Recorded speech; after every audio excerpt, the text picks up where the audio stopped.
good day to you. Please introduce yourself. I'm Alona Natividad Cachuela, 34 years old, single mom of two, age 15 years old son and 2 years old daughter.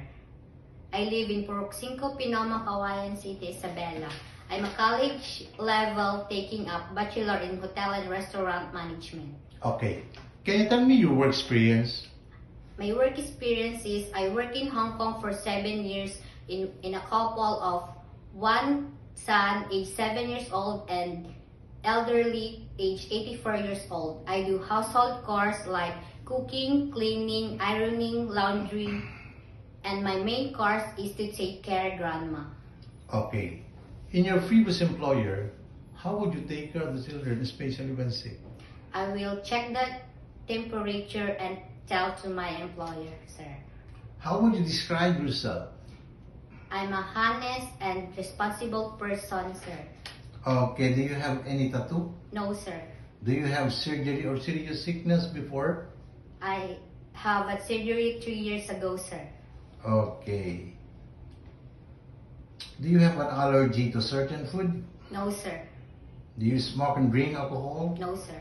Why do you want to work abroad? I want to work abroad because I want to help my family. Okay. If you're homesick, what would you do?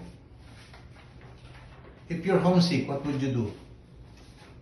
If you're homesick, what would you do? I will just focus on work, sir. Okay.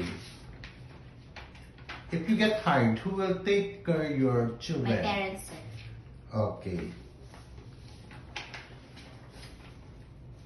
What time do you usually sleep and wake up when you were working? I sleep at 10 p.m. after my work is done and wake up 5:30 a.m., sir. Are you the one who do the cooking and marketing at home? Yes, sir. Sometimes kids are super active and they tend to be out of control. How would you control your temper? I will just be more patient, sir. Okay. Do you accept no day off but to be paid instead by your employer? Yes, sir. When you visited the parents, relatives, and friends of your employer, will you help and do the housework? Yes, sir. Can you promise not to lend money in Hong Kong? Yes, sir. Are you scared of dogs and cats? No, sir. Are you willing to share a room with kids? Yes, sir. Do you promise not to use cell phone during working hours? Yes, sir. Do you promise to finish your contract? Yes, sir. Can you cook Chinese food? Yes, sir. Okay. Can you sing a nursery song? Yes, sir. Sing it.